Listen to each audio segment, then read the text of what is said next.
नमस्कार, मी डॉक्टर सुप्रिया सराटे आपल्या सर्वांचे माझ्या यूट्यूब चॅनलमध्ये स्वागत करते। श्री अंगारकी चतुर्थी मंगळवारी येणारी वद्य चतुर्थी हीच अंगारकी चतुर्थी ही अत्यंत महत्त्वाची मानण्यात येते। अंगारकी चतुर्थीचे व्रत शीघ्र फलदायक आहे।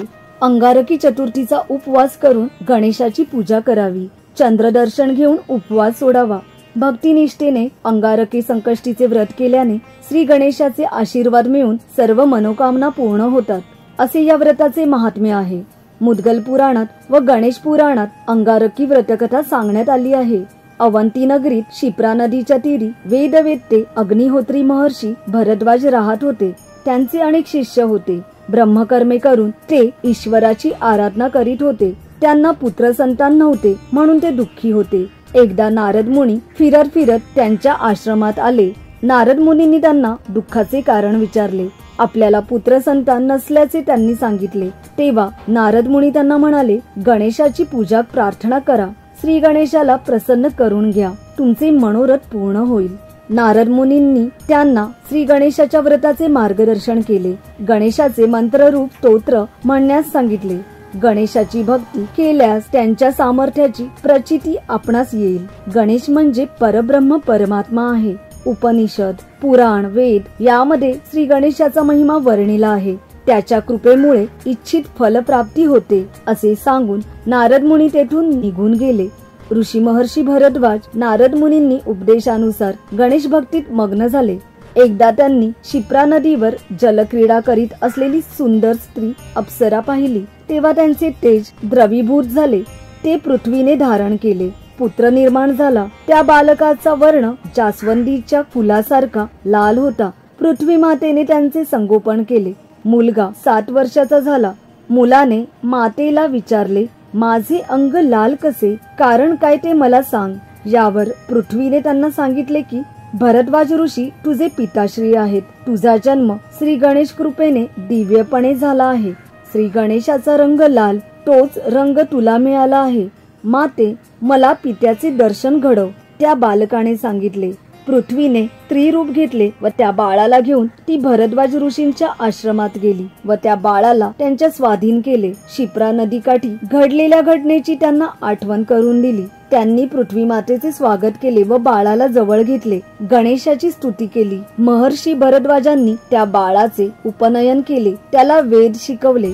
गणेशाची उपासना करण्यास सांगितले। गणेश मंत्र दिले। बाळाचे नाव त्यांनी भौम ठेवले। ओम गण गणपतये नमः हा गणेशाचा साक्षात्कारी मंत्र भौम म्हणू लागला। तो मंत्र म्हणताना त्याला आनंद वाटत असे। भौमाने गणेशाला प्रसन्न करून घेण्यासाठी तप केले। गणेश प्रसन्न झाला आणि त्याने भौमाला दर्शन दिले आणि इष्ट वर मागण्यास सांगितले। भौम म्हणाला, मला स्वर्गात राहून अमृत प्राशन करण्याचा अधिकार प्राप्त व्हावा। मला तुझा कधीही विसर पडता कामा नये। माझे नाव जगविख्यात व्हावे। सर्व मंगल करण्याची शक्ती मला लाभो, हीच माझी प्रार्थना विनंती तुझ्या चरणापाशी। गणेशाने भौमाला वरदान दिले। भूमिपुत्र म्हणून तुझे नाव भौम आहे, पण तुझा रंग लाल आहे, म्हणून तू अंगारक आणि आज मंगळवार चतुर्थी आहे। लोक या दिवसाला अंगारकी चतुर्थी म्हणतील। अंगारकी चतुर्थीचा उपवास जे करतील त्यांचे मी कल्याण करीन। अंगारकी चतुर्थी साधकांना लाभदायी आणि पुण्यप्रद होईल। तुला आकाशात ग्रहांमध्ये स्थान मिळेल। तू अमृत पान करशील। तू मंगळ म्हणून ओळखला जाशील। भौम म्हणाला, देवा तुझ्या नावाशी माझे नाव जोडले जावे। मला अमरत्व प्राप्त व्हावे, हीच माझी इच्छा आहे। गणेशाने मंगलमूर्ती हे नाव धारण केले। गणेशाचे तेच नाव पृथ्वीवर प्रसिद्ध झाले। मंगलमूर्ती गणेशाच्या वरदानामुळे अंगारकी चतुर्थीला महत्त्व प्राप्त झाले। समर्थांनी म्हटले आहे, ऐसा जो परम समर्थ पूर्ण करी मनोरथ। मित्रमैत्रिणींनो, कशी वाटली आपल्याला ही अंगारकी चतुर्थीची व्रतकथा? आपल्या कमेंटद्वारे आम्हाला नक्की कळवा। आणि याआधी आपल्याला ही कथा माहित होती का, तेही आपण कळवा। आपण कोणत्या शहरातून कोणत्या राज्यातून हा व्हिडिओ पाहत आहात तेही आम्हाला कळवा। आपण गणपत्य आहात का तेही आम्हाला कळवा। आपण गणेश भक्त आहात का? आपण अंगारकी चतुर्थीचे व्रत करता का? आणि ते कसे करता हेही आम्हाला कमेंटद्वारे कळवा। आपले काही प्रश्न असतील तर नक्कीच आपण कमेंटद्वारे कळवा। व्हिडिओ आवडला असेल तर नक्की लाईक करायला विसरू नका। धन्यवाद। आपल्या सर्वांना अंगारकी चतुर्थीच्या शुभेच्छा. मित्रांनो, आपल्याला आमचा व्हिडिओ आवडला असेल तर नक्की लाईक करा, शेअर करा आणि चॅनलला नवीन असाल तर सबस्क्राईब करायला विसरू नका. धन्यवाद. गजाननाय नमः. ओम गजाननाय नमः. ओम गजाननाय नमः. ओम गजाननाय नमः.